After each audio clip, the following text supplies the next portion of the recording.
রাজধানী ঢাকা সহ দেশের বিভিন্ন স্থানে 5.4 মাত্রার ভূমিকম্প অনুভূত হয়েছে। উৎপত্তি স্থল সাতক্ষীরার আশাশুনি। দর্শক, এ বিষয়ে আরও জানাতে আমাদের সঙ্গে যুক্ত হচ্ছেন সাতক্ষীরা থেকে সহকর্মী আকরামুল ইসলাম।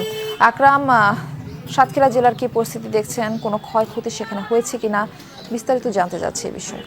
মাফি 1:52 যখন সাতক্ষীরার সহ দেশের বিভিন্ন জায়গায় মানুষ যখন মসজিদে ছিলেন, নামাজে ছিলেন, ঠিক সেই মুহূর্তে একটি ভূমিকম্প অনুভূত হয় এবং এটি সকলেই উপলব্ধি করেছেন যে ভূমিকম্প হচ্ছে। এর ফলে একটি হুড়োহুড়ির পরিবেশ সৃষ্টি হয়। আমি তখন একটি মসজিদে ছিলাম নামাজে, তখনই কিন্তু মানুষ মসজিদ থেকে বের হয়ে আসছিল, ভয়ে আতঙ্কে দৌড়ে বের হওয়ার চেষ্টা করছিল।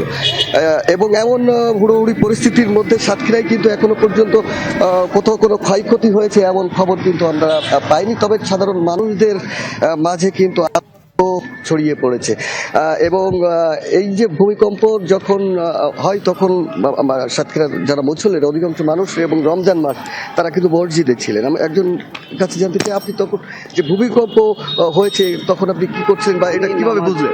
আমাদের নামাজ শুরু হবে এমন অবস্থায় আমরা অনুভব করতে পারি এবং ধীরে ধীরে বাড়তে থাকে। আশপাশে সব মুসল্লিরা লাফালাফি শুরু করে, কেউ নিচে নামতেছে, আমরা সাথে ছিলাম। তো ইমাম সাহেব তখন বলছে যে আল্লাহ যদি আমাদের হাতে রাখে বেঁচে থাকবো, না হলে আমাদের হয়ে যাবে।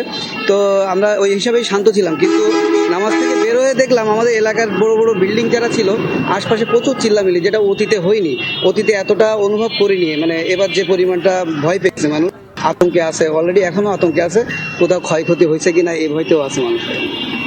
মারপিট শুনছিলেন মানুষদের যে অভিব্যক্তি সেটি, এবং সাধারণ যারা বিল্ডিং এর ভিতরে ছিলেন, অনেকে 2-3 তলা 4 তলার উপরে, তারাও কিন্তু নিচে নেমে আসেন। এমন পরিস্থিতির সৃষ্টি হয় এবং পরবর্তীতে তাদের একে অপরের যে আত্মীয় স্বজন বা স্বজনরা রয়েছে তাদেরও খোঁজ খবর নিচ্ছিলেন যে তারা কে কোথায় আছেন, কারো কোনো ক্ষয়ক্ষতি হলো কিনা।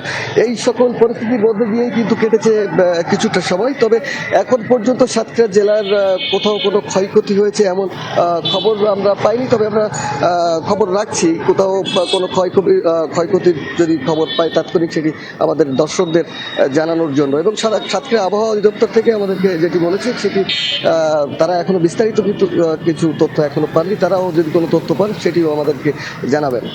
মারফি।